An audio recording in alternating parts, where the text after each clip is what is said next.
నమస్కారం. నమస్తే అండి. సో డబ్బు వస్తుంది. మీరు చెప్పిన అఫర్మేషన్స్ కానివ్వండి, ఏదన్నా కానివ్వండి, డబ్బు వచ్చేసింది. వచ్చిన తర్వాత దాన్ని ఏ విధంగా దాచుకోవాలంటారు? ఎలా దాచుకొని ఎలా అభివృద్ధి చేసుకోవాలంటారు ఆ డబ్బుని? కొంతమంది డబ్బు వచ్చి పోగొట్టుకునే వాళ్ళు కూడా ఉంటారు కదా. వచ్చినది వచ్చినట్టు పోయింది సార్, ముఖాపులైపోయినాం సార్ అన్న వాళ్ళు బోల్డ్ మంది ఉన్నారు. కాబట్టి డబ్బు వస్తుందండి, ఏదో ఒక రూపంలో డబ్బు వస్తూనే ఉంటుంది ప్రతి మానవుడి దగ్గరికి.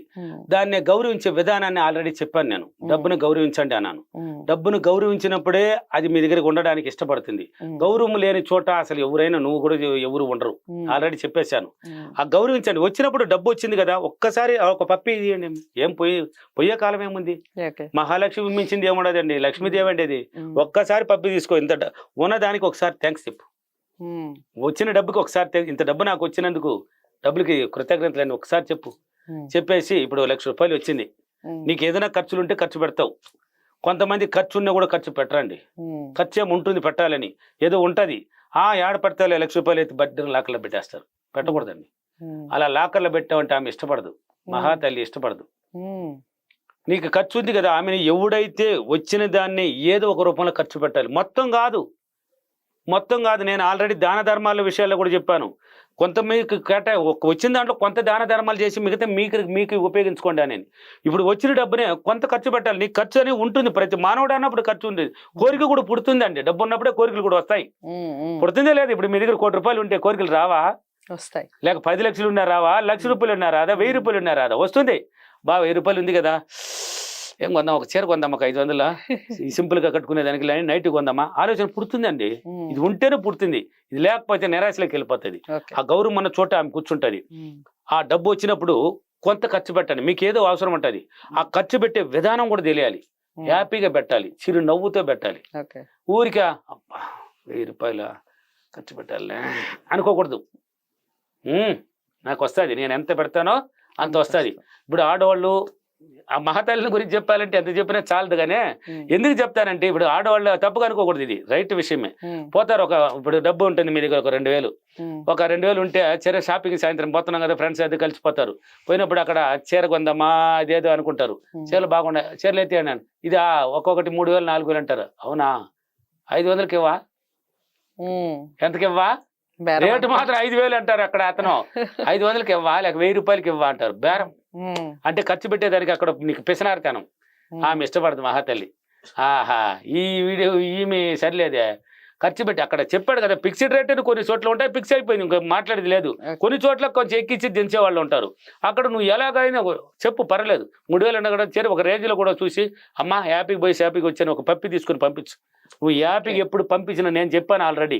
మీరు ఏదైతే ఇస్తారో అది రిటర్న్ పొందుతావు అని. ఇవ్వడానికి సిద్ధంగా ఉంటే అది రావడానికి కూడా సిద్ధమైపోతుంది. నువ్వు ఇవ్వడానికి సిద్ధపడాలి. నువ్వేం చెప్పినావు, అమ్మ హ్యాపీకి వెళ్ళి సంతోషంగా రామ్మన్నావు. సంతోషంగా వేలరెట్లు పెరిగి కూడా రామ్మా అని చెప్పేమే. ఏం అక్కడ పిసినార్తాను ఎందుకు? అక్కడ ఏం పోయేది ఏమో, అది నోటి మాట కదా, అది మంత్రం. ఆమె హ్యాపీకి వెళ్తుంది, ఆహా నన్ను హ్యాపీకి పంపిస్తున్నదిరా, మళ్ళీ తిరిగి నీ దగ్గరికి వస్తుంది, బోలుడు వస్తుంది. కొంత నీకని దాచిపెట్టుకోవాలి. వచ్చింది వచ్చినట్టు మొత్తం ఖర్చు పెట్టకూడదు.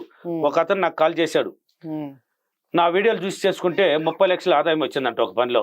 30 లక్షల ఆదాయం వస్తే 10 లక్షలు పేదవాళ్ళకే ఖర్చు పెట్టినాడంట, మొత్తం అనాథలకే. ఎవరు పెట్టాడా? అనాథలకే పెట్టాడు. నాకు కాల్ చేశాడు, గురుగారు నేను హ్యాపీగా ఉన్నాను అన్నాడు. ఏమబ్బా నీ మాటల్లో నవ్వన్నాను. 30 లక్షలు వచ్చిందండి ఒక కాంట్రాక్ట్ వర్క్ లో. నాకు మీ వీడియోలు చూసి నేను హ్యాపీగా చేశాను, నాకు ఆదాయం వచ్చింది, 10 లక్షలు ఖర్చు పెట్టేశానండి. వెరీ గుడ్ అన్నాను. ఎవరు పెట్టారని తెలియక వెరీ గుడ్ అన్నాను. ఎవరికి పెట్టారండి? పేదవాళ్ళకి చీరలు అన్నదానాలు బాగా చేశానండి ఇంకా అన్నాను. లేదు గురుగారు పేదవాళ్ళకి పెట్టాను అంటే పేదరికాన్ని ఆకర్షించేసినాడు అతను. చేయకూడదు అలా. సావిత్రి ఏం చేసింది? కోట్లాధిపతి వచ్చినట్టే పేదలకు పనిచేసింది. మరి పేదలకు అసలు సహాయం చేయాలండి. ఎలా చేయాలని దాన ధర్మాలు చెప్పాను కదా ఆల్రెడీ. అలా చేయాలి. నీకు ఒక ఎంత పర్సెంట్ మాత్రం వాళ్ళకి అక్కడ ఆకర్షించకూడదు. నువ్వు పెద్ద ఎలా చేయాలని తల్లిదండ్రులు, గురువులకి, గోసేవలకి, నీ కోసము సమాజ సేవ అని చెప్పాను. ఆ సమాజ సేవే పేదవాళ్ళు, బిచ్చగాళ్ళు అయినా ఎవరైనా ఎలా చేయాలని అలా చేయాలని. కానీ మొత్తం వాళ్ళకి చేస్తే పేదరికాన్ని ఆకర్షించబడుతుంది. నువ్వు ధనవంతుడు కదా, నువ్వు పేదరికంతో ఏం పని? ఇవ్వు. నీ దగ్గర సహాయం కోసం ఎదురు చూస్తున్నావు, ఇవ్వాలి అంతవరకే. నువ్వు ఎలా ₹10 నీ కోసం దాచుకోవాలి. అది ఎలా దాచుకోవాలి అడిగారు కదా. ఏదో ఒక దీని మీద పెట్టాలి. ఒక బిజినెస్ పెడతావా లేక దేనికో ఒక రెట్టింపు ఉన్నదాన్ని కొంచెం డెవలప్ చేసుకోవాలి. లాకర్లు పెట్టి మాత్రం లాక్ చేయకండి. ఏదో ఒక రూపంలో ఖర్చే పెట్టేయకూడదు. ఉన్నది కూడా డెవలప్ అవ్వాలి. ఇప్పుడు 1,00,000 రూపాయలు ఉంటే 2,00,000 చేసుకోవాలి. Okay. ఎప్పుడు ఒకేసారి అవ్వదు, కొద్దిగా పెరుగుతుంది. దానికి ఏం చేయాలి? ఎన్నో మార్గాలు ఉన్నాయి, బోలెడు ఉన్నాయి. ఈ కాలం మనమే చెప్పి చేసేవాళ్ళు కాదు. అవును. వాళ్ళకి డబ్బు ఉంటే, గురుగారు నాకు డబ్బు లేకపోయినా నేను బిజినెస్ పెట్టాలనుకుంటున్నాను అన్న వాళ్ళు బోలెడు మంది నాకు కాల్సి వస్తాయి. రైట్. నాకు డబ్బే లేదు గురుగారు, కానీ నీ వీడియోలు చూసి నాకు ధైర్యం వచ్చింది గురుగారు, నేను ఏదో ఒక బిజినెస్ బట్టల షాప్ చిన్నది పెట్టేమో వస్తుంది. నేను ఆలోచన ఎప్పుడైతే వచ్చింది నీకు వస్తుందమ్మా, మనం వచ్చి పెట్టిన వాళ్ళు బోలెడు మంది ఉన్నారు. కాబట్టి ఉన్నదాన్ని ఇలా డెవలప్ చేసుకోవాలి. దాచిపెడితే ఎన్నాళ్ళు దాచిపెడతావు? ఆమె ఒప్పుకదే, ఇష్టపడదే. లక్ష్మీదేవికి అంతా చంచలనం, పోతూ ఉండాలి మళ్ళీ రావాలి, పోతూ ఉండాలి రావాలి. అప్పుడే నీ దగ్గర ఉన్న డబ్బు రెట్టింపు అవుతుంది, వచ్చేదానికి కూడా మళ్ళీ సిద్ధమవుతుంది. డబ్బు నీ దగ్గర రావడానికి కూడా ఆనందపడుతుంది ఆమె. అదే గౌరవించే విధానం చెప్పిచ్చేసాను ఆల్రెడీ వీడియోలో కూడా. అలా గౌరవించి పంపండి. ఇప్పుడు కూడా చెప్పాను, ఇలా ఒక ముద్దు పెట్టండి, ఉన్నదానికి థ్యాంక్స్ చెప్పాలండి. నా దగ్గర డబ్బే లేదని ఉన్నదాన్ని 1,00,000 రూపాయలు ఉంటే దాన్ని పక్కన పారేసి ఉంటావు, లేనట్టు ఫీల్ అవుతుంది. నా దగ్గర ఇంత డబ్బులు ఉంది, డబ్బులకి థ్యాంక్స్ చెప్పామే ఫీల్ అవుతుంది ఆమె. ఆహా, నన్ను బలి గౌరవిస్తున్నాడు, ఉన్నదానికి బలి చెప్తున్నాడు, వీడు ఇంకా పోతే ఎట్లా గౌరవిస్తాడు చూద్దామని ఇంకా వస్తుంది. అప్పుడు ఇంకా ఆనందపడతావు నువ్వు, ఇంకా చెప్పు, ఇంకా వస్తుంది, ఇంకా ఆనందపడు. అలా రెట్టింపు చేసుకో. ఏదో ఒక బిజినెస్ మీద పెడతావా, లేక వ్యాపారం మీద పెడతావు, ఎన్నో మార్గాలు ఉన్నాయి కదా, దాని మీద పెట్టి ఉన్నదాన్ని డెవలప్ చేసుకో. ఇంట్లోనే పెట్టి ఏమి ఇష్టపడతాము, ఏ రోజుకి ఒక రోజు బయట వెళ్ళిపోతుంది. కాబట్టి ఇలా చేసుకోవాలి. ఉన్నదాన్ని రెట్టింపు చేసుకోండి, గౌరవించండి, డబ్బుని ఖర్చు పెట్టండి. ఖర్చుని మాత్రం కోరికని పుడుతుంది మనకి. ఆల్రెడీ చెప్పాను, నిన్ను నువ్వు సంతోష పెట్టుకొని కోరిక నెరవేర్చుకున్నప్పుడు ఇన్నర్ మైండ్ ఆనందపడుతుంది. బట్టలు కొనాలంటే అప్పుడు కొనే, ఈ చీర కొనాలన్నప్పుడు కొని పారేయాల్సిందే.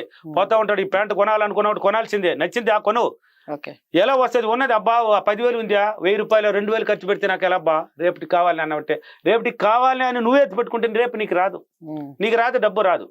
నువ్వే కదా ఫిక్స్ అయిపోయావు, నీకు క్రియేటర్ నువ్వే కదా, సృష్టికర్త నువ్వే. రేపటికి దీనికోసమని నువ్వు పెట్టుకున్నావు, రేపటి ఇవ్వదు. నేను వ్యవసాయంలో చేసింది ఈ పొరపాట్లు. అక్కడ వ్యవసాయం కోసం ఒక 50,000 60,000 ఎత్తి సైడ్ పెట్టేది, నాకు డబ్బు రాదు. ఇప్పుడు అలా కాదు, అంటే వ్యవసాయం కోసం ఇది అని పెట్టాను, ఇంట్లో వాళ్ళు అడిగినా కూడా ఇవ్వను నేను ఖర్చుకి. ఇది వ్యవసాయం కోసం కావాలని వ్యవసాయం చేసేటప్పుడు నువ్వే పెట్టుకున్నావు, నేను ఎందుకు ఇవ్వాలని నాకు ఇవ్వలేదు. ఇప్పుడు అలా కాదు, నువ్వు హ్యాపీకి పోయి హ్యాపీకి రమ్మా, నా దగ్గరికి రా, వస్తావు, నాకు తెలుసు కదా అని పంపిస్తాను, వస్తుంది. నేను మాటే మంత్రం తయారైంది, వస్తుంది. ఉన్నదాన్ని అలా రెట్టింపు చేసుకోండి, గౌరవించండి, ఖర్చు పెట్టండి, ఆ కోరికను నెరవేర్చుకోండి, నీ ఎన్నరమైన ఆనంద పెట్టండి. నీకు తినాలంటే ఒక బిర్యానీ తినాలంటే తినాలనిపించింది కదా, తినేయి. రేపటికి వస్తుందండి, రేపటికి వస్తే నీకెందుకు? పక్షులు ఉన్నాయి, రేపటి కోసం ఆలోచిస్తున్నాయి, విశ్వశక్తితో కనెక్ట్ అయినాయి, రేపటికి కాదు దినం మోస్తాయి ఇటుకి ఆహారం. నువ్వు కూడా ఖర్చు పెట్టు, ఉన్నదాన్ని కొంత ఖర్చు పెట్టు, మొత్తం ఖర్చు పెట్టేయకూడదు. వచ్చినట్టు మొత్తం పోసేసినావు అనుకో, నువ్వు గోయిందా, మళ్ళీ గోయిందా అయిపోతావు. ఉన్నప్పుడే కొంత దాచుకోవాలి, దాచుకునే విధానం ఎలా దాచుకోవాలి. ఓకేనా?